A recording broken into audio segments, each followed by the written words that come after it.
Welcome back, friends, family, enemies, everybody.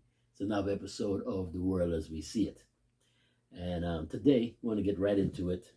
You probably already know everybody's focused on what's going on in occupied Palestine with the Israeli attempt at genocide against the Palestinian people. Well, there's been a prisoner exchange. I don't want to use the word hostage because the Israelis had a lot of Palestinian prisoners, and then the Hamas and other groups took some Israeli prisoners, and so now we have a prisoner exchange.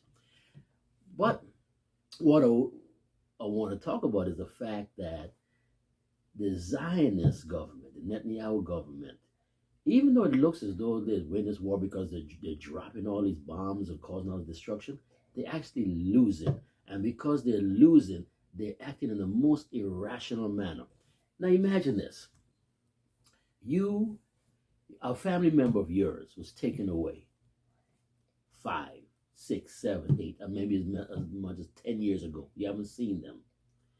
And you finally reunited with this family member. How are you going to feel? You're going to feel overjoyed.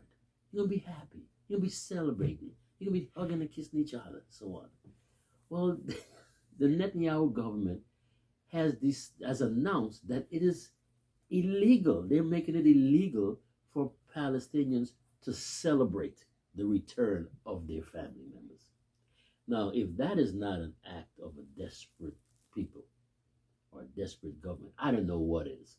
How are you going to say that these people cannot celebrate the return of their family members, while at the same time it's quite normal and expected that the Israeli citizens should celebrate the return of their family members? Amazing, simply amazing. But once again, it just shows that the Netanyahu government is losing and losing badly. As I mentioned before, and I'm sure I'm not the only one who said this is Netanyahu's last hurrah. He is gone. His political career is over. He promised the Israeli people that he can keep them safe, that he's the man. He is the Iron Dome personified. Well, on October 7th, that myth was blown. Okay, he promised that their intelligence was the best in the world. October 7th, that myth was blown. He promised that the IDF was the best military in the area, in the neighborhood. October 7th, that myth was blown. The whole mystique around Netanyahu has been shown to be nothing but that, mystique. Right? So, think about this, friends and family and enemies. If you are reunited with a family member or family members that you have not seen in years because they have been taken by the Israelis, and most of them, the overwhelming majority of these people, were never charged. They were just taken and imprisoned and beaten and tortured. Okay? And now your family members been returned, but then you were told you cannot celebrate. How desperate is that? Well, Wolf, we weren't allowed to see anything. Israeli authorities blocked off roads, corralled the media into one location, brought the Palestinians in through the back door when they received them, and then only allowed family members to come in very limited single file in individual cars. And there's a reason for that. Because unlike the images of celebration, which you might have seen from Ramallah and the West Bank, here in East Jerusalem, Israeli authorities were better able to enforce the diktat of their far-right national security minister, who has deemed the prisoners released today as terrorists. But not just that, he said any Palestinian who celebrates will themselves be charged as terrorists. I mean, just to break that down a little bit, there is no grounds to call them terrorists because by Israel's own reckoning, those 39 prisoners were 15 minors, 10 of whom were only charged, and 24 women, 23 were detained, not charged, and 10 of the minors were detained, not charged. It complicates telling this story.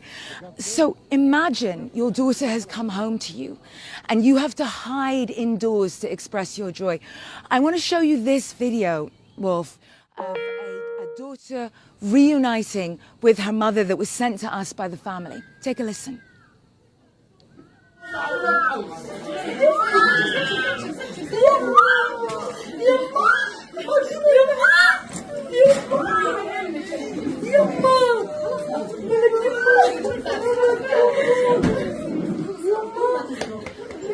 That young lady you see there, the reason, there's no reason, it's her daughter, but beyond that, she had been arrested at the age of 16, convicted at 17 for 10 years, accused of attempted stabbing. Her family and her lawyer and Israeli and Palestinian rights groups say that this was a miscarriage of justice. Her family had taken this all the way to the Israeli Supreme Court, and her mother had lost hope. So the idea that Israel's far-right figures are demonizing Palestinian joy in this moment is part of a bigger picture, Wolf, that we have seen play out, where they're not distinguishing between Hamas and civilians. Wolf. Until next time, folks, this is the world as we see it. Do not forget to subscribe and turn your notification button on. Thank you guys for watching.